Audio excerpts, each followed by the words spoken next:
bu Macky Sall bi ànd nga ci wala àndoo ci tontu ma rek ma jox ñay kàddu bi. man du ma polémique bi tey yow yaa posé question troisième mandat. waaw. xam nga question troisième mandat bi nga posé day tax ma woneeti aussi l' état de détresse et de dénigrement bi nga xam ne moo am Sénégal. xam nga man dama fay toog ma def benn sortie sur le troisième mandat. j'ai dit ceci le troisième mandat 2 volets la dafa am un volet xoolal Pape kii mi ngi li muy bëgg a wax du woon neex déglu ko gis nga ni muy fanke bopp bi. parce que dégg na ma quelque part déglu rek te mënul dara ci li may wax xoolal ma ni 2 volets la benn bi volet juridique la bi ci des volet moral la. éthique les vidéos du président Macky Sall les sorties des partenaires qui sont avec lui lu mu masoon a wax. ñu teg fële nag le conseil constitutionnel qui gère la partie juridique. ma ni on doit mener 2 batailles.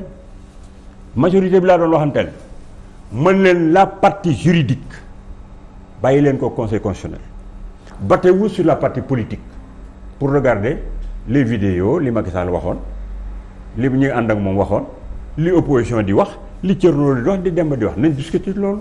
mu ne leen gis ngeen partie bii que j'appelle la partie de gauche bii de droite appelez comme vous voulez mën ngeen koo def gauche d'appeler droite mais gis nga lii ñuy wax fii yépp ma ne leen c'est comme du temps du président Abdoulaye Wade. man quand je disais que le président Wade avait droit à un troisième mandat fii laa def débat ak ñoom Penda Mbow waaw di ko def fii di ko défendre ñoom Penda Mbow yépp di ma attaqué Cheikh Bamba Dièye un jeune frère à moi qui me disait nous sommes le conseil constitutionnel ma ne leen vous n'êtes pas des régaliens ak quoi que vous puissiez dire j'aurai raison sur vous bi ma paree fii émission Walfadjri bi je le cite Pierre Diagne il était le DAGE de la médiature moo ma woo ne ma le président Ousmane Camara nee na naa la indi këram ñu yóbbu ma kër président Ousmane Camara ma ñëw toog man ma Thierno Lo dégg naa sa émission bi nga doon def Walfadjri mais man je suis président du conseil suñ ma posé woon la question li nga wax laay wax j'aurais dit que la question il faut la renvoyer aux 5 sages booba 5 lañu woon ma ne ko lii de laa wax j'ai une posture républicaine la constitution lii la wax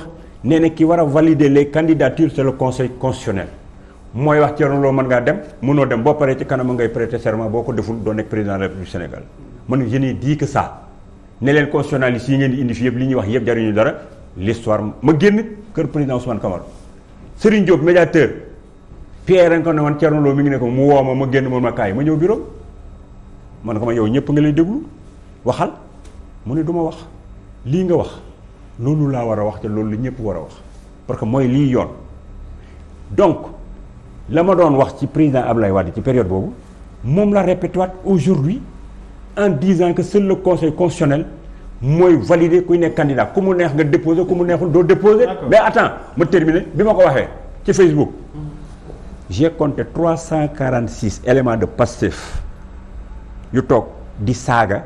On a commencé de 22h jusqu'à 2h du matin parce que man bu ma jullee fajar ci laay tëdd. lan moo la wan ne ay élément bu Pastef. déglul mais ma ñoom Amadou Ba ak ñoom Awa ak gars yooyu yëpp ma xam booy Pastef fii dina xam ñuy bind ma leen di. gis mais 350 346 boobu nga xam ne ñëpp fii lañ bokk. dinañ ñëpp xam nga lu tax. xam nga ñëpp lu tax.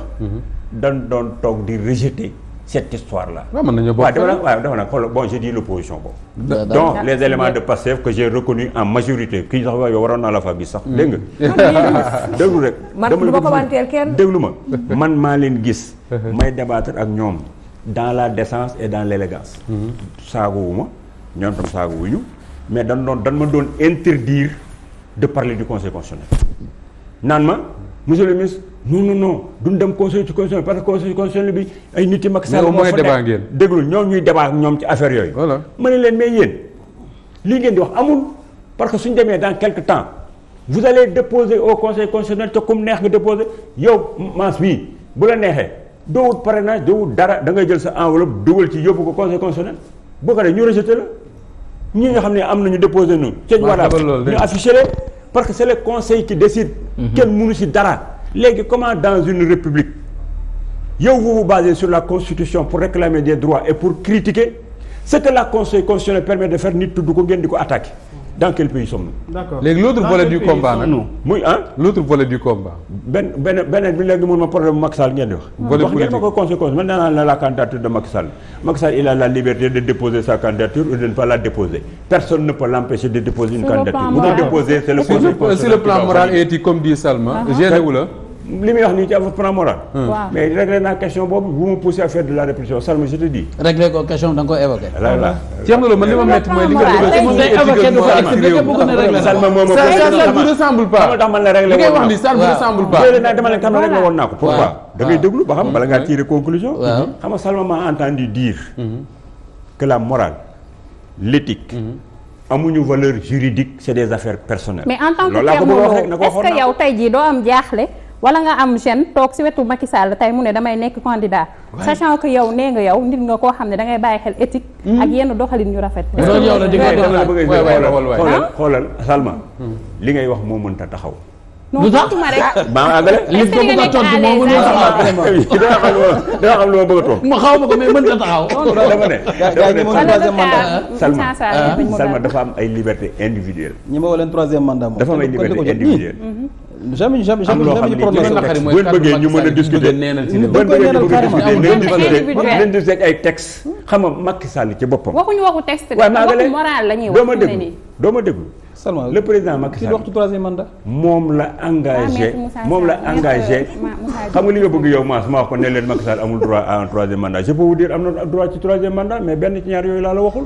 waaw wax ma ci benn. Thierno Lo ba nekkoon ci place am. man da nga may wax li nga wax yëpp est-ce que ni nga delluwaat sa kàddu ne waxuma ko woon. mais peut-être que bu ma nekkoon place su Macky Sall du ma wax sax loolu. waaw heureusement. waaw mën naa intervenir par rapport li ngay wax.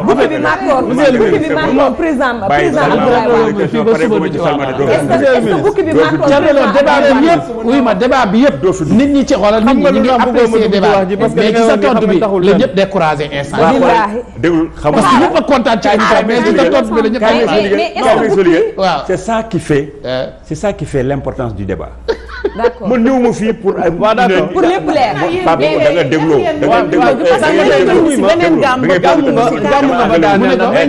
troisième mandat bàyyi woo leen ko suñu tontu wax fi ne li ngeen di def ni c'est un bon communicant ñu bàyyi ko mu def question yi ko dul arrangé yéen a ngi koy dugal ba mu tax ba mu kon nañ ko bàyyi waaw c'est vrai bi tey gis nga émission bi ma fiy ñëw voilà soxlawuma unanimité soxlawuma sa téléspectateur yi nga sa téléphone bi fii li ñuy wax ku la sama téléphone la sa téléphone yéen seen téléphone nga yor di ko xool nii di xool di poser question di xool di appréciation c'est normal c'est les nouvelles technologies ça va avec mais comme nee nga ma am na une bonne partie yoo xam ne d'accord nañ sama émission ma ne alhamdulilah am na ñoo xam ne d'accorduñ sama émission j'ai dit merci beaucoup d'accord mais c'est ça le débat est-ce que yaakaaroo déglu leen dañoo nekk ci benn société de débat mën naa intervenir depuis sànq mi ngi wax de